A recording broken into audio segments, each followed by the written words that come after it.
confession to make. I've always been a pretty conservative, boring driver. Uh-huh. But I think making the switch to an electric car, Brad, has made me a worse driver. Oh.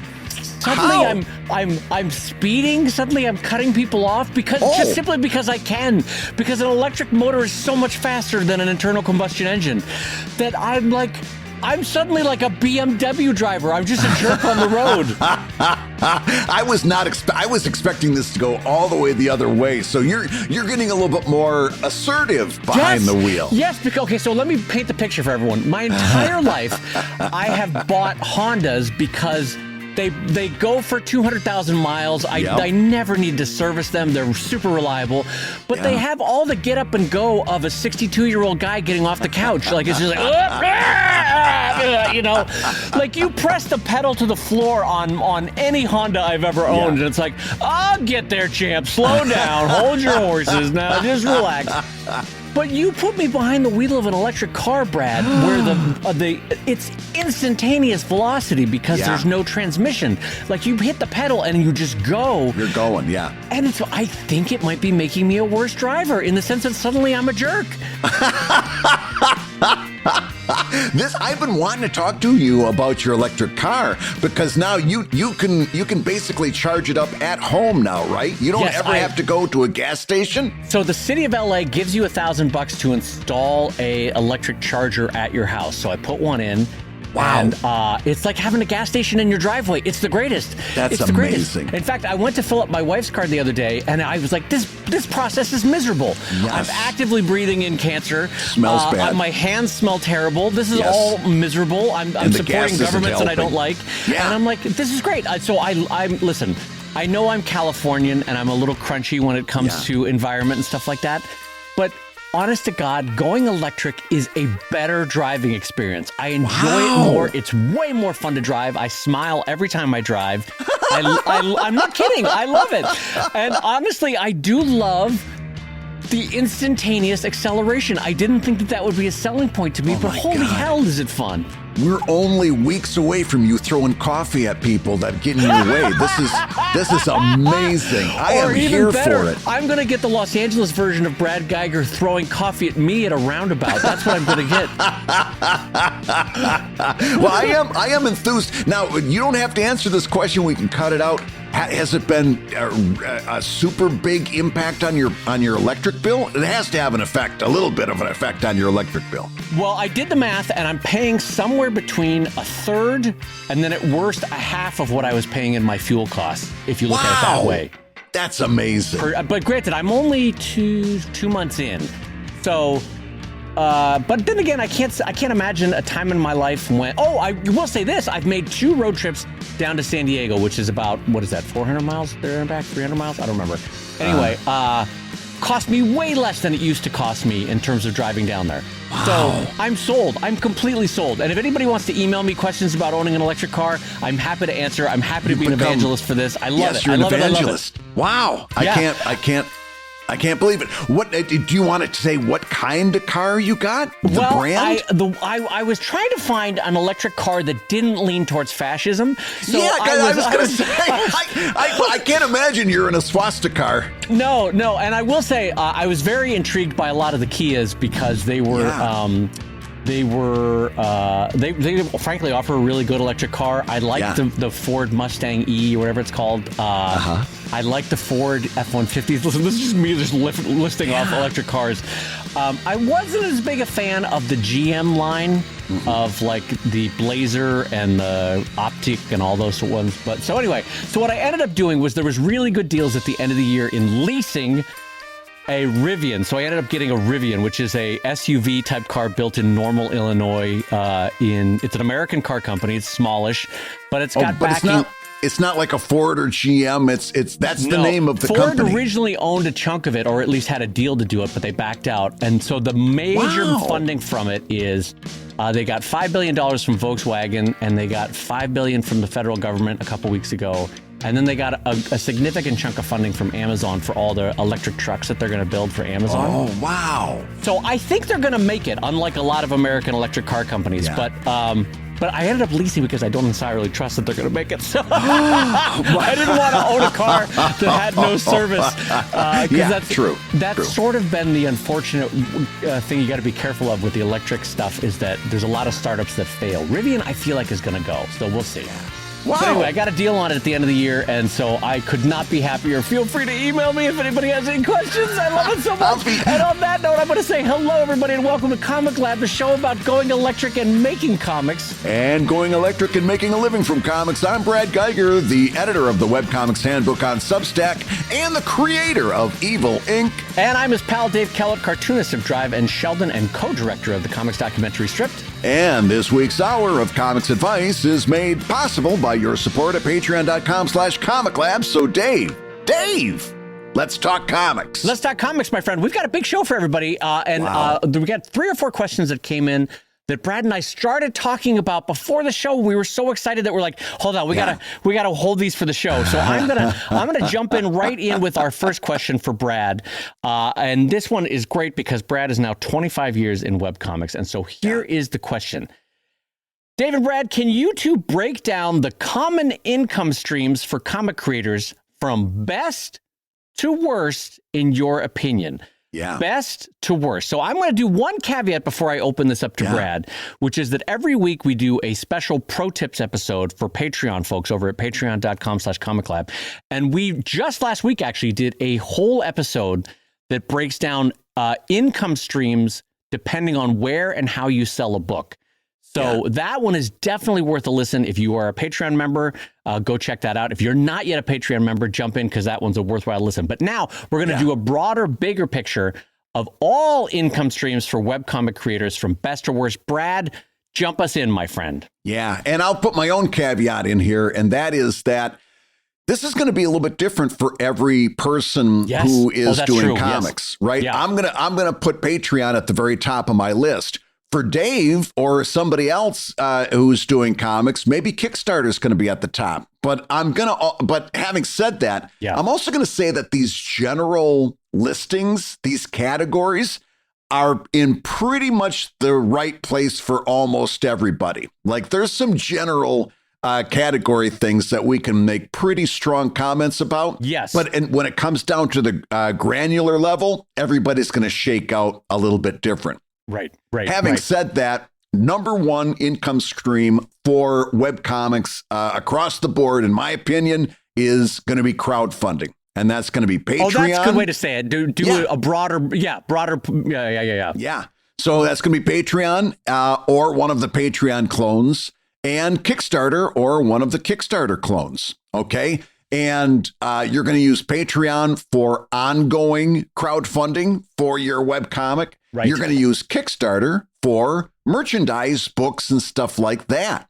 And I'm going to super co-sign that. And I'm going to jump in to say a way to look at that might be like Patreon and Kickstarter, agreed. Both are at the top. But Patreon is the consistent thing you can rely on year in, year out, month in, month out. Kickstarter is sort of the big swing. It's the home run in the 7th inning that brings, it's a grand slam that brings in 3 people off base. I don't know why I'm going with baseball. No one here follows baseball. What are we doing? So Kickstarter is the once a year, once every 2 years, maybe if you're really frequent, once every 6 months, kind of an income where it's the big swing, brings in a chunk of income, but you can't rely on it year in and year out because how often can you produce a book or a thing or a product or a service? So Patreon is the consistent one of crowdfunding. Kickstarter is the big swing, one at a time kind of thing to rely on.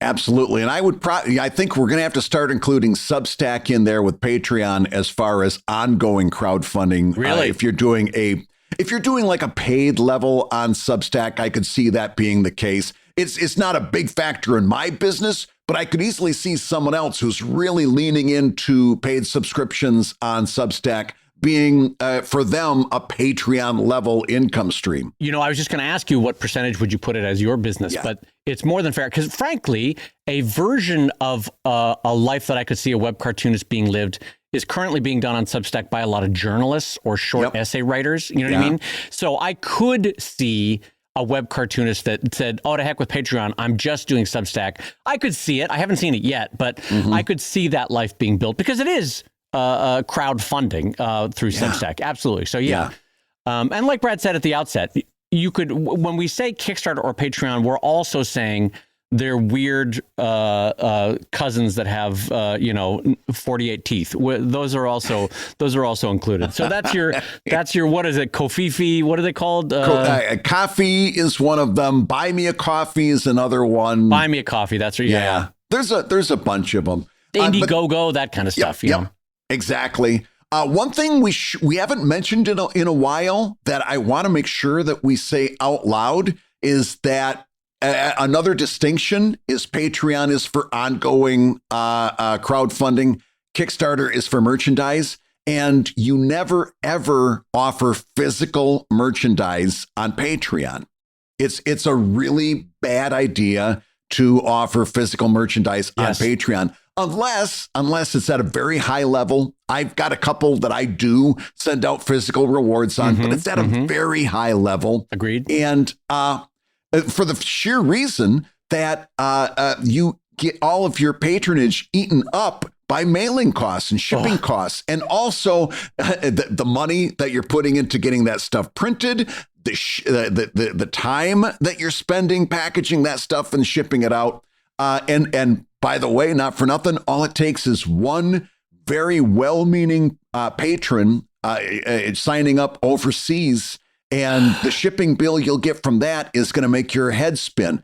Offering physical rewards on Patreon in general is not a great idea. That's what Kickstarter's for. And if you are going to do it, it's got to be at a super high level so that you can take that hit. Absolutely. I just wanted to mention that because we haven't talked about it for a while. But every now and again, I see somebody offering physical rewards on their Patreon, and I just want to reach out and say, please, you're making a huge mistake. Yeah. Don't do this. Now, listen, that doesn't mean that Brad and I are anti-rewards. We're saying do digital stuff. There's a bunch of digital stuff. There's a bunch of early access, sneak peeks, behind the scenes, Q&As, video chats. There's all sorts of things you could be doing that where the cost is negligible to you. And not for nothing, physically mailing stuff, let me tell you, as somebody who's done it for 25 years, it takes time. It's separate from cost. It takes time. So we're in agreement on that Kickstarter and some version of your e-commerce stores, that's where the physical stuff is for. Keep those lanes clear, if you know what I mean. Yeah. Absolutely. So in our next category, I'm going to put something that also I do a little bit of this on my crowdfunding in both cases, but I gave it another category because it's also something that in my own career, every now and again, when I need a little extra, I need a little boost, I know I can always count on this level at a very high money level. In other words, I can count on this to bring money in when I need it. And that is commissions and freelance. And I think we have to add freelance into this level here, even though it's not, as central to your comic. But let's talk commissions first. You can do really well offering commissions. I offer commissions as part of my Patreon at a very high level. But I also do commissions outside of Patreon. And digital commissions have more power than you think they do. People will pay really good money for a digital commission, something you're just sending them a digital file on, but it's something that they are the art director, as it were. They are the person saying the image that they want. Now, we've done shows where we've talked about how to manage commissions, how to do all that. So I'm not going to get into the weeds here, but I will say that's my second highest category of revenue is offering either digital commissions. And if you think you can charge a premium for digital commissions, the premium that you can charge for physical commissions, ink on paper that you have drawn, oh man, you could do really well with those. Throw color in or some aspect thereof, and you can really start to get a really high rate of return on that work that you're doing. Absolutely. I will say, and this is calling back to Brad's opening caveat, which is that you're going to see differences among different cartoonists. Yeah. And even Brad and I, who have largely not mirrored one another, but sort of kept pace in terms of what the other one is doing. We have very different businesses. And so this is one where I will say my created art, which I would say would be the eBay pieces or maybe the original art for Sheldon, that would be sort of third or fourth on my list versus Brad. For me, second on my list is all the merch sales from in my case, a Shopify-based store. So that is an online store, in my case, sheldonstore.com. People can go there, buy every book, buy every pin, buy every poster that I've ever made, and we ship them out from here from the studio. And that's probably, on an average year, my second biggest form of income. Really? Wow. Yeah. And so for me, third below that would be eBay pieces, like Brad said, although he does commissions, which is different because then you're taking an order and then creating. I'm creating a thing and then putting it on eBay. It's sort of 6 in one, half dozen the other in terms of putting physical art into the world. But then I also sell Sheldon original art. And that's probably third, fourth, fifth, depending on where I am in my chart there. That's probably the next down below my merchandise store, I would think, Brad. Yeah, absolutely. And also, as long as we're on this category, we'll throw in freelance work, stuff that you do outside of the comic, but using your skills as a writer or as an artist. I would throw that in there. I know there are people that do that. That's something that I did a lot in the early days, to make ends meet. Yep. Something I don't do as much of now, but it's something we should. I did it 2 or 3 times in the early year, and what I found is that I hated working for people. Well, there's a reason we do what we do. Yeah, we don't do well as a team. The notes process for freelancing, I was like, nope, this is why I left corporate work. I'm going to work harder and just make my own stuff and make that work. And so whenever I feel like, it's hard being a web cartoonist, I think what was worse was freelancing. I didn't want to do that. So I'm going to keep going on my webcomics. So that's me. Well, what's next on your list, Brad, below freelance? Next, I'm going to put for the next category down is print sales of print items with the key one now, being do you mean books there? Books. Okay. I would consider book to be a printed item. Sure. But also, as long as I was doing this category, near the bottom, I would include things like prints and posters and stuff like that. But printed merchandise with the key one being books, obviously, for folks like us. And that's going to include, in order of importance, online stores directly to your readers, distribution through third parties like Amazon. And if you happen, you can't be doing Diamond for much longer, but Lunar or any of those others. And then prints and posters, number 3, especially if they're limited run prints, and you can kind of make that exclusive. I'm only printing 100 of these, and you've got to get them now. That kind of thing. The sales of printed merchandise would be the third category for me. So just by point of contrast, that was higher for me than it is for Brad, but that's fine. We run our businesses differently. 2 other things I will say about that. This specific section is, again, where the pro tips is on patreon.com/comiclab. So check that out because we do a really deep dive on that. Third thing, I want to sing the praises of my friend Brad Geiger, specifically about Diamond, because a couple days, maybe a couple weeks back, when there was a news article that came out that says Diamond is facing bankruptcy, Brad retweeted it with the most New York Daily News headline I've ever seen, which is Diamond is in the rough. And I was like, kudos to Brad Geiger. Kudos to my friend. That was the high watermark of his career. Diamond is in the rough. And chef's kiss. That was so good. Yeah, there might have been a little bit of Schadenfreude behind that as well. I get a little extra creative when I'm feeling Schadenfreude. So I will say, though, for me, as going down since Brad just did the next one on his list, for me, kind of parallel with all the different types of sales of original art, either the Sheldon Daily original art or the eBay sales of Sheldon and Drive art. Kind of parallel with that is my Comic-Con income, of which I only do San Diego now. Yeah. But San Diego roughly, and listen, depending on which way the wind's blowing, sometimes original art will win for the year, sometimes Comic-Con will win for the year, but that gives you an idea roughly of where Comic-Con is for me. By hook or by crook, because I live near San Diego and because it's family and because it's drivable, I have figured out how to make a hell of a profit at that. Mm-hmm. Again, as Brad and I say often, we do not necessarily recommend Comic-Cons or physical sales because it can be so expensive and the returns can be so small depending on the show. So take that with a huge grain of salt. Well, you're gonna see where I put it on the list of webcomics in general. Yeah, next to like ebooks sold to the wind. Yeah. Speaking of which, and also this was on that pro tips that you mentioned. The next category down is the sales of digital merchandise, with the number one subcategory being ebooks and e-comics, and of course, it's going to have a very similar breakdown. Any chance you get to sell those directly to your readers without a middleman, that's going to give you your best print margin or your best profit margin.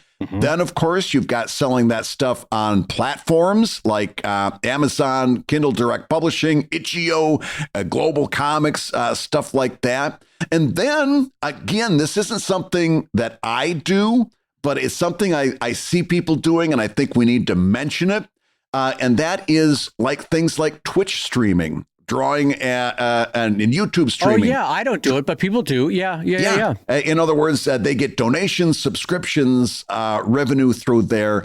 I'm going to throw everything that is digital sales into this category because a lot of times the money isn't big, but you can make it up a little bit in volume in terms of building a big digital library. Every now and again on drivethroughcomics.com, I'll see that somebody has clearly gone through and bought like every book that I've got there. And I've got dozens of books. So the fact that I've got a whole bunch of stuff there, even if somebody doesn't buy every damn thing, I've got a lot of opportunities over time to make these little bit of dollars that all add up to sometimes some pretty nice monthly revenue checks. Yeah. So I'm going to throw all of those digital items together into that category. Yeah. And so for me, we're reaching the end of my personal list, and I'll be honest with you, it's a half dozen to a dozen things that all bring in small amounts like $300 to $1,000 a year, like not enough to live off of, but I would miss them if they all collectively went away, you know? Yeah. And so that includes things like, for Dave Kellett, not Brad, for me, ebook sales, which I've never really been able to push or sell well. They just kind of are like, $300 this year, $1,000 that year. It's like, it's not that much. I also do textbook sales. Those vary from $250 a sale to $500 a sale. Sometimes I go a couple years with none of them. Sometimes I'll have a year where suddenly textbooks are like, we want to go bunch your comics. And you're like, all right, great. That kind of thing. Commissions for me is near the bottom of the list because I only tend to do them around Comic-Con and only if I remember to do them. So that tends to be somewhere between, again, $300 to $1,000. And there's a few more that aren't worth mentioning, but just like small things like T-shirt sales. I don't really make a lot of money on that.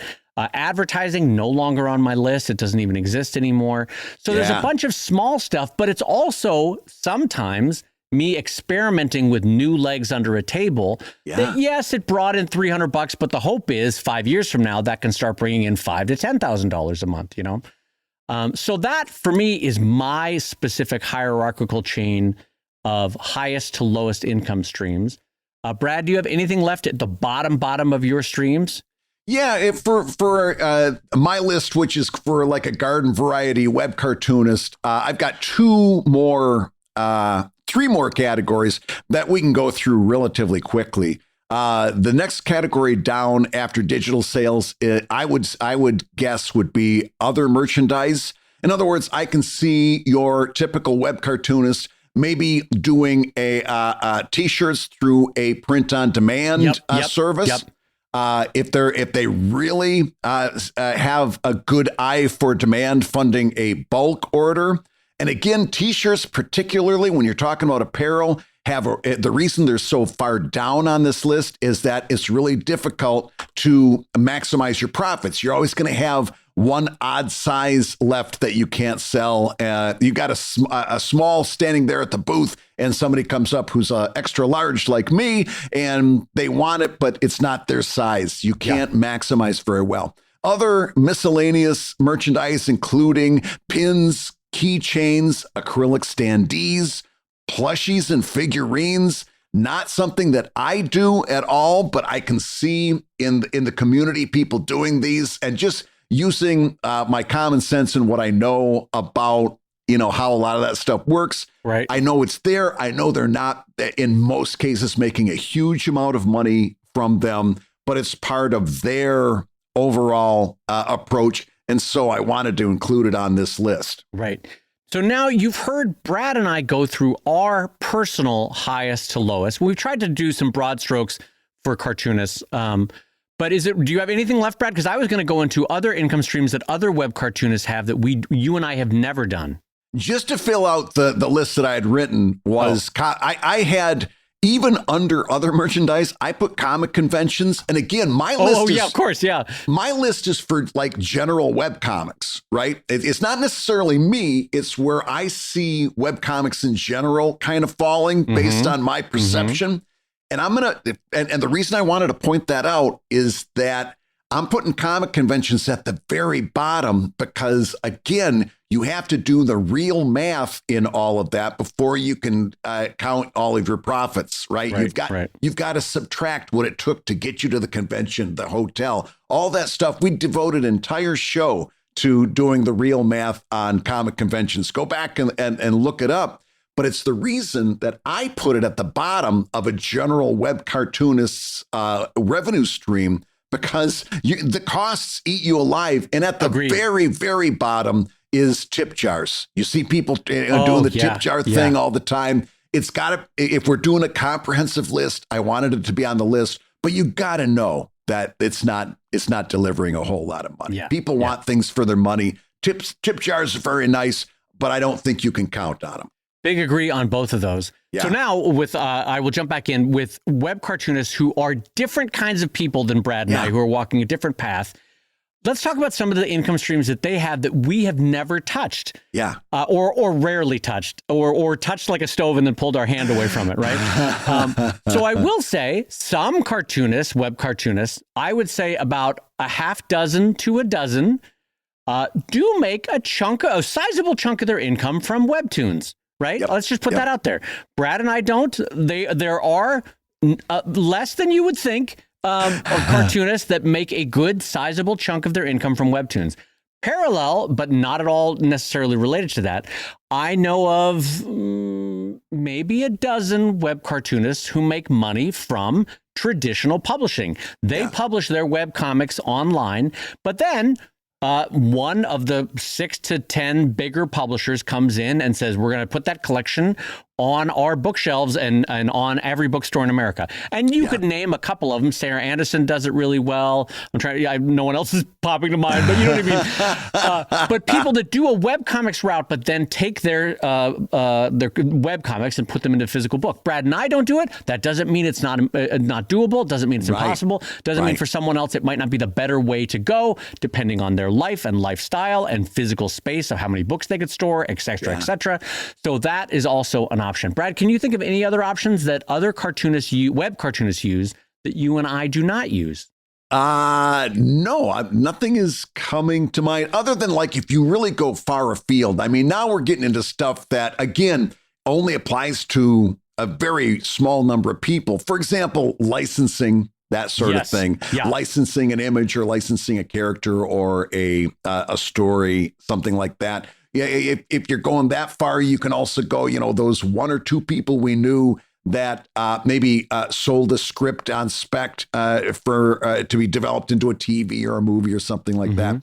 But we're really getting way out into things that like, as far as what I'm contributing at this point, into stuff that just isn't going to apply to a whole lot of people. Well, and I'm going to put one at the very top for 80 to 90% of web cartoonists that doesn't get spoken about. And that is a day job. Yeah, And let's talk about that. Brad and I are lucky enough that for the last decade, 2 decades, we've been able to do just webcomics and have not had to do a day job and have not had to do freelance. I think because we are slightly paranoid and keep our head on a swivel, and we're constantly trying to put new legs under our table, right? So we're trying to be smarter than the average bear, but also let's be honest about it. A certain modicum of luck has in our career too. But also, but I don't want to take away. We've worked really hard, but there's also luck.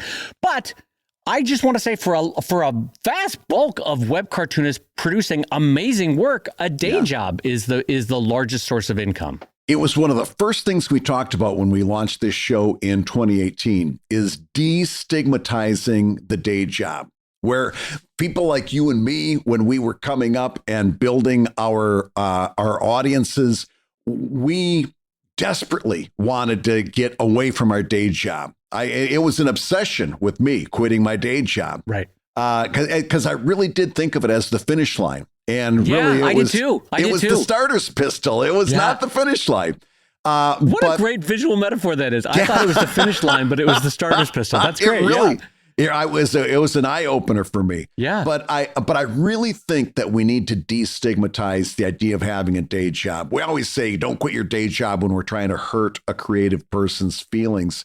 But the truth of the matter is, don't quit your day job is actually very pragmatic, very rational advice. Yep. And it does not make you any less of a professional cartoonist. It doesn't, nobody who has their head screwed on straight in the comics community is looking at you differently. Right. If you've got a day job, you're a person out there making it happen and you're doing what you need to do. And quite frankly, I have a little extra respect for someone who has a day job because having been through that, as you have, Dave, I know what it takes to succeed when you have a day job, when you put a full 8 hours in or 10 hours in on your job, and then you come home and then you sit down to make that comic, and then you get up to do the things that are asked of you as a member of a family. Whether you're somebody's kid, or whether you're somebody's parent, or whether you're taking care of an older parent, juggling all of those things and more that I'm not even going to bother to list right now, and doing a comic makes you kind of a special person. And if it means that every now and again you don't update the comic on time, so be it. The grand picture of what you're doing is so much bigger than that you need to kind of be a little bit nicer to yourself. I think it's very important to have a day job. Absolutely. And I will just echo Brad in saying that I wholeheartedly agree. There are a million life situations wherein having a day job for security or health insurance or to make sure that the kids are fed, for God's sakes. Yeah. All of this is totally valid, totally reasonable. And in the grand history of human art making, you'd be surprised how many huge artists also had a day job. Yeah. Walt Whitman writing Leaves of Grass while also, I think, selling insurance. I forget what he did during his day job. You know, it was like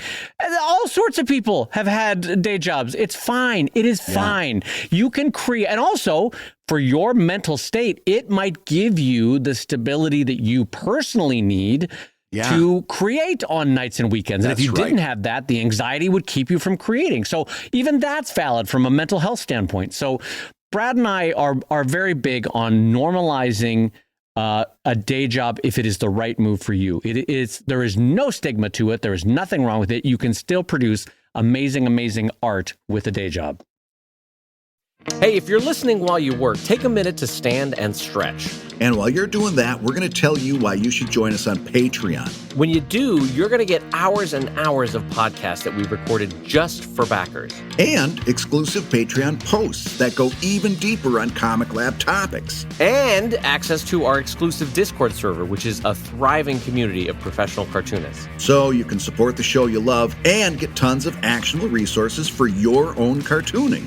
And listen, if you can't swing a pledge this month, we get it. No worries. Yeah, listen, you can still support the show by rating us wherever you get your podcasts. Just leave a 5-star review and a few kind words. That, along with mentions on social media, is incredibly helpful. Now, everybody, let's talk comics. So, Dave, I've got a couple updates. We're in the middle of the show right now, and a couple things I wanted to bounce past you, see what you thought of them. Sure. Update number one, I don't know whether you've noticed, as I was shipping things out recently, I started noticing this.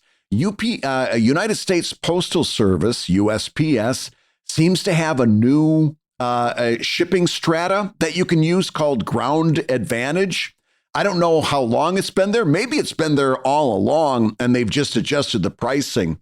But the significant part about this conversation is that I noticed not too long ago that shipping through USPS Ground Advantage is only a few pennies more than media mail.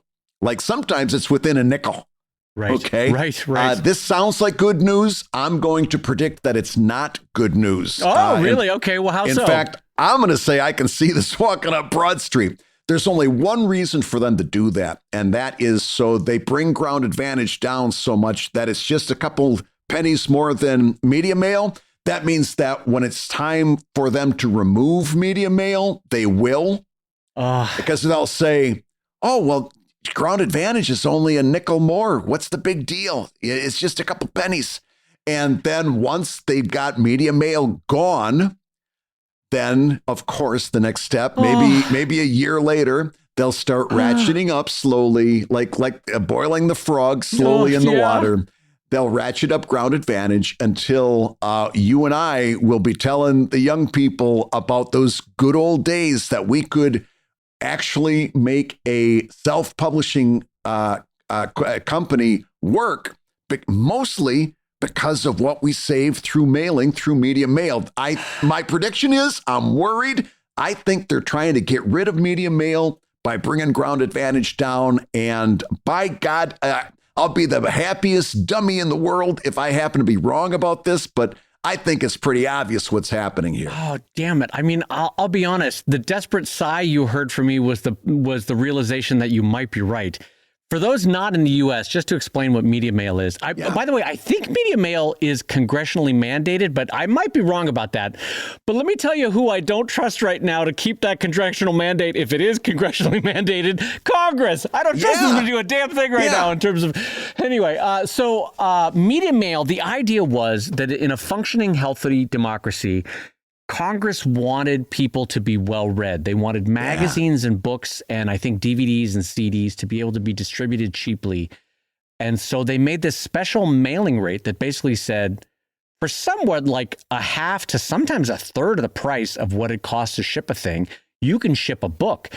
And for web cartoonists like Brad and I and a whole bunch of small publishers and independent authors, that's been a lifeblood, is that you could ship a book anywhere in the U.S., Nome, Alaska, sure. Bangor, Maine, yep. Florida, absolutely. Honolulu, yep, we're on it. $3, you can send that book anywhere, 3,000, 4,000 miles away from where you are. Yeah. And oh God, Brad, damn it, you've put a little knife in my gut because the idea that they might get rid of media mail, I wouldn't put it past them. I wouldn't put it past, and also Louis DeJoy as postmaster, I wouldn't put it past him. Yeah, well, somebody had 4 years to get rid of him. Not for nothing. Can you hear Brad and I's nihilism increasing as we're heading into these 4 years? We're like, just watching it all burn. Oh God. Yep. But yeah, and the danger there is media mail has been one of the reasons that people like Dave and I and a whole lot of others have been able to have a very healthy self-publishing career is because media mail made that possible. I'll be honest, media mail might be the reason why right below Kickstarter and right below Patreon for me, my shop does so well. Because those books, I can sell them, anywhere in the United States, $3, I can ship it to you, Yes, great. Indeed. That makes it so easy. And if you happen to think that you're listening to a couple old guys who are full of shit, do yourself a favor. Compare shipping a 5-pound object, media mail, to what FedEx would cost you, or UPS, to ship, or something in and the then EU when you, or and Australia, then when you pick your jaw up off the ground, compare it to UPS, what they would charge you at the lowest rate. It's not even close. It's exponentially higher, and that's what's going to happen if they get rid of media mail. Well, can I and just God say help us if thank they you ever for that succeed. update. Thank you for that update, Brad. Now I'm disgusted. Hashtag unsubscribe. 1-800 no thank you. I do not want to think about this anymore. So yeah, well, it's something to keep on our radar. God, I just hate the idea that they would get rid of media mail. All right, so what's the second update you have for us this week? I've got something that'll make you feel a little bit happier, and that is you're like media mail's still here. Well, maybe not totally happy, but Patreon collections. We talked about Patreon collections in an earlier show, and I said that I was collecting some of our pro tips and some of our shows into collections that had one single theme around them. For example, we've got a Patreon collection on Substack. Yeah, and I will be honest. Brad and I are both good about trying to put new legs under the table, right? Yeah. And we, as friends, experiment with different things. This was one of those things where I was like, go with God. I'm not putting together collections. Those things will never sell. Who would want to buy that? But I was, color me shocked. They're kind of working, question mark? We've sold a fair number of them.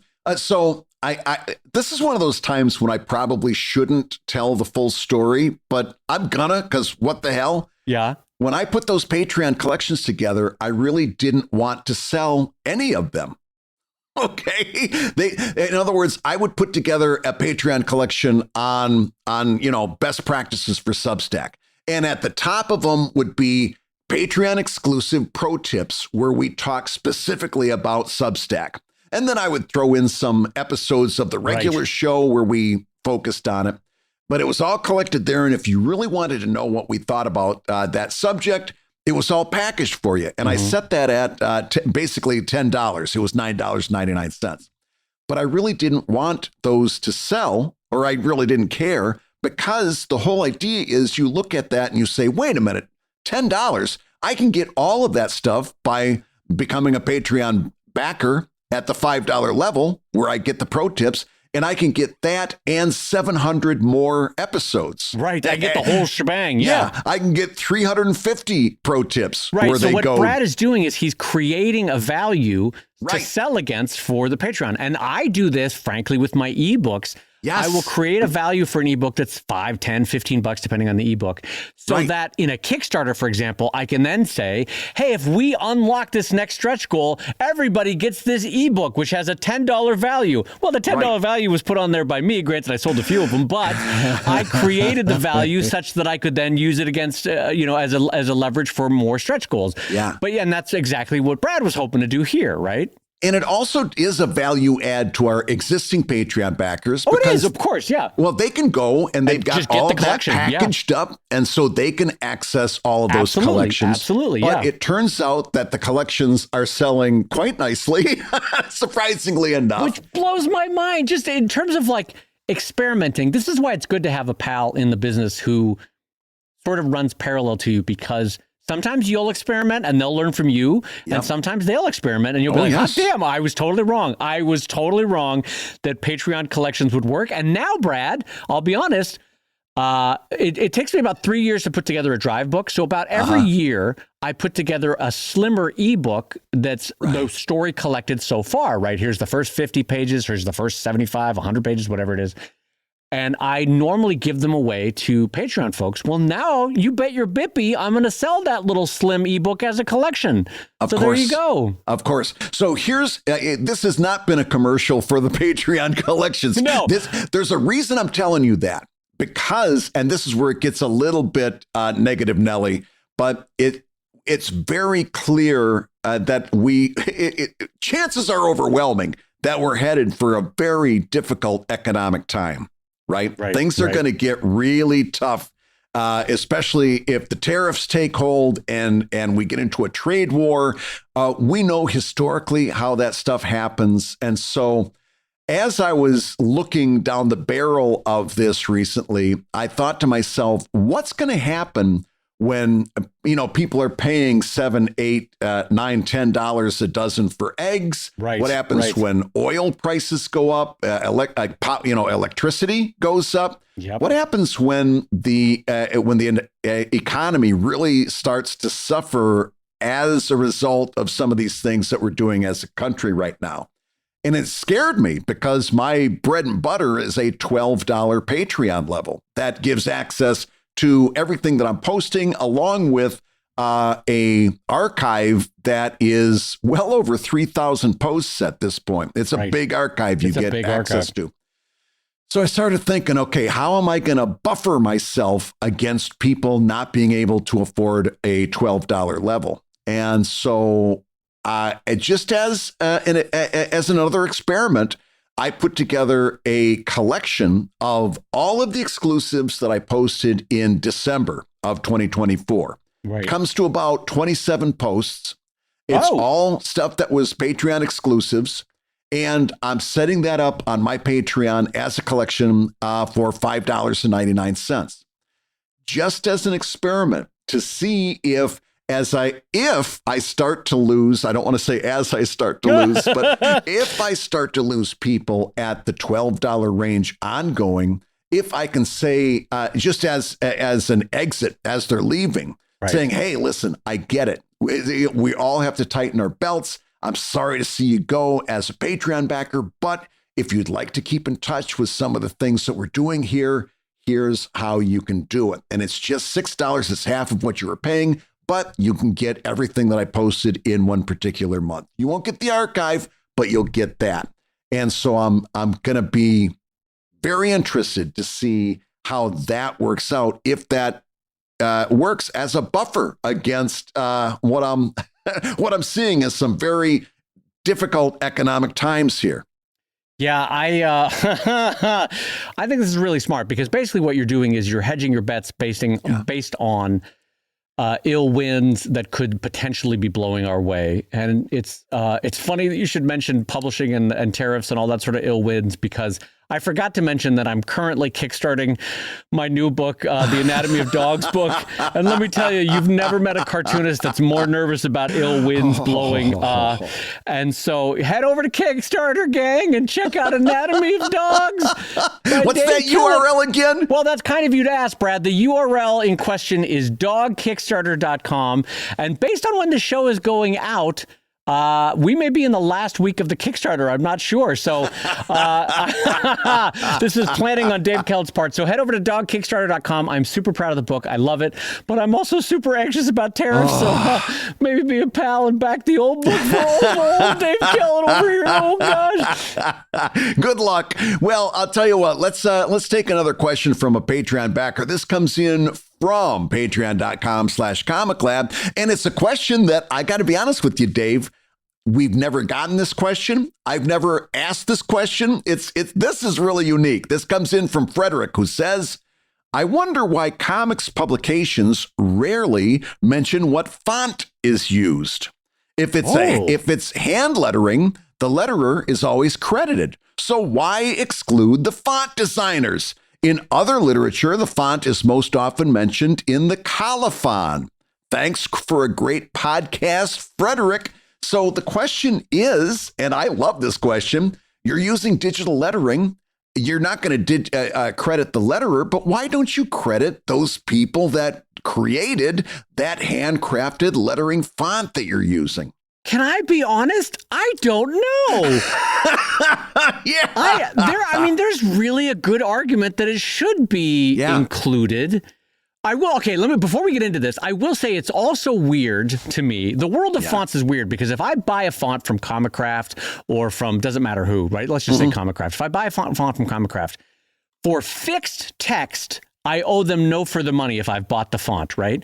But if my text is moving in a video game or in a movie or in this or that, I have to pay them a licensing fee for using the font, separate from having bought the font. Yeah. So even just that, it's weird, right? But then I don't know. I don't know why this. In a way, it's sort of like hiding the fact that you're using a digital font, you know. But like if you read a Penguin book from 1945 or 1950. At the back of the book, they always do the thing like, this book was typeset using Californ 946 with a double offset fitting using the, and they do that. You could almost hear them being upper lip, Steph Upper Lip, British RP English. I say, this is how the book was set. But nobody does it with comics. Brad, why do you think that is? I remember a couple episodes ago, we talked about certain types of information that creative people share. And I said that there's one type of information that we share because everybody says it because everybody was told it, and everybody was told it because everybody says it. Yes. It's the same answer for this question asker. Everybody, and nobody does it because nobody does it. And if everybody did it, then everybody would do it. Yeah. Right. This is literally a case where if everybody did it, or if just a few people did it, if a few people with a major reach in their books, and not social media reach, but if like Marvel started doing it, or if a very big independent creator started doing it, and if people started, if they saw that in books, then when other people, younger people, are looking to books to see how they should put their book together, that is true. They'd see that and they'd say, "Oh, I better do it that way because that's how the professionals do it." Right. And so, if you want to make the change in the world, you're not going to do it by passing a law or by a rule or by finger waving at people. If you want to make this this is something that you should be the change you want to make in the world, you should start listing your fonts on that copyright page or someplace in that front matter. There's a word for that front matter. I can never remember it, but you should start listing it. It wouldn't be a bad habit to get into. My only problem, Dave, is I could tell you what my lettering font is for word balloons. That's very easy. That's easy. Yep. I can tell you what I use for like footnotes and stuff like that. But if I told you right now you had to come up with a comprehensive list of all the fonts that you used in the last Drive book, could you do it? I could. It would take me a hot minute to have to go page by page and then click into the file and then click into that font and then look over on the thing and then copy the name down. And I mean, it would add not an insubstantial 40 to 80 minutes into my book production to have to write down every font I ever used.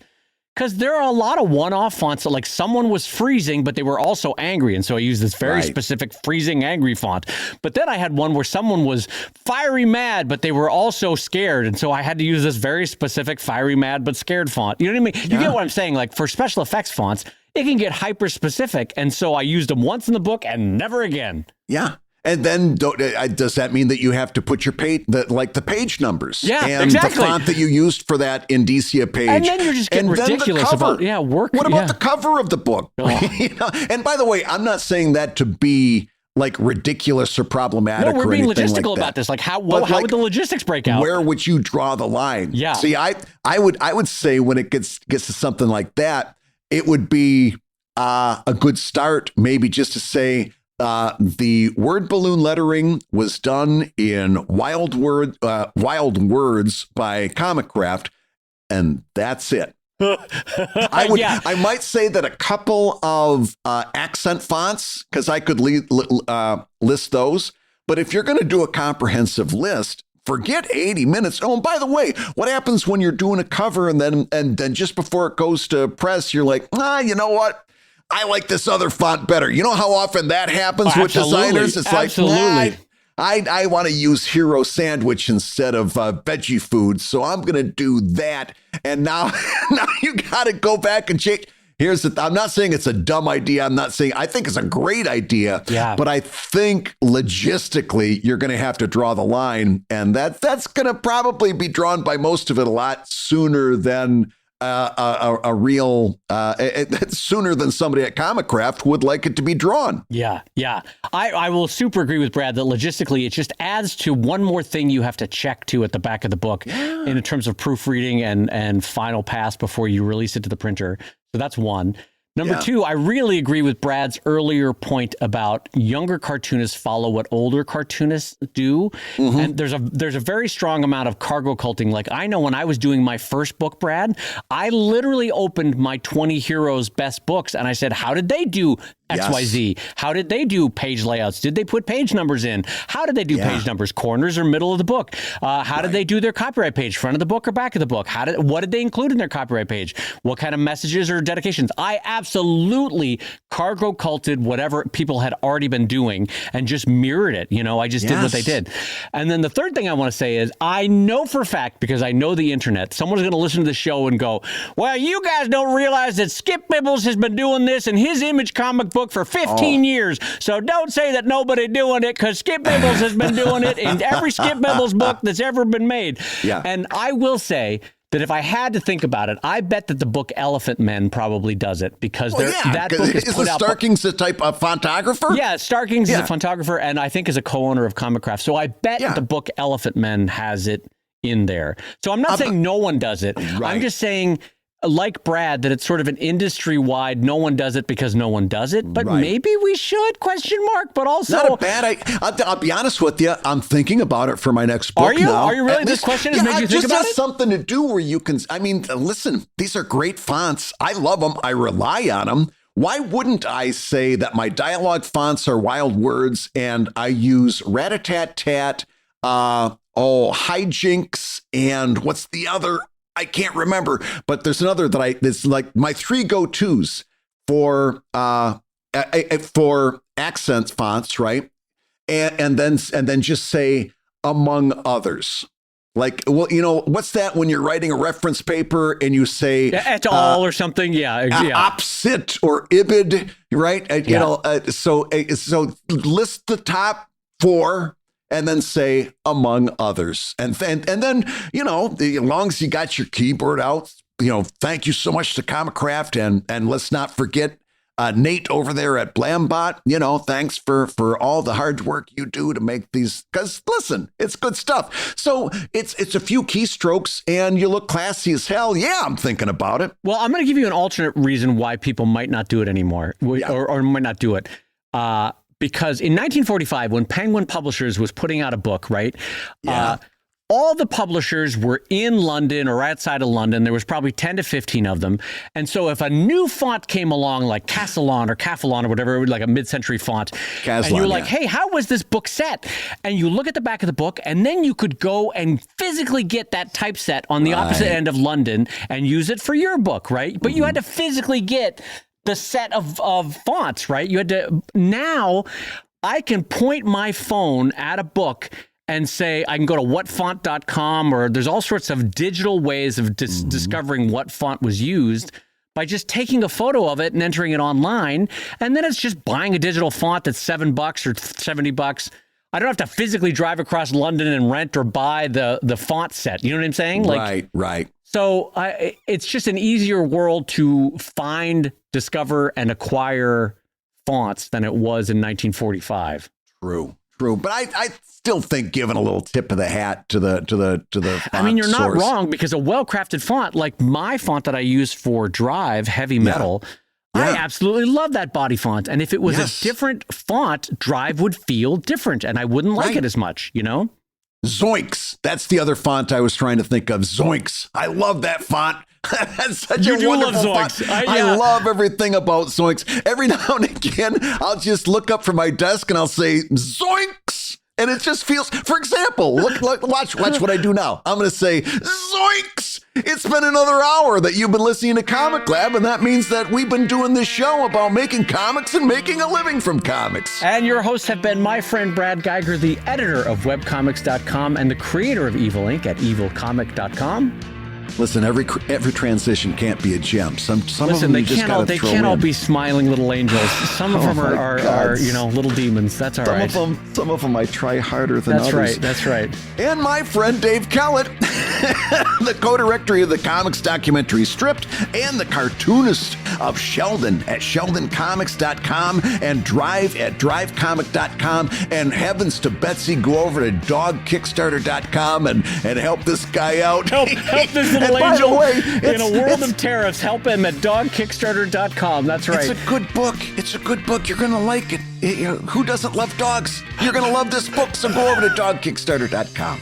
Oh my God, I loved that salesmanship. It's a good book. What do you want? What do you want? It's a good book.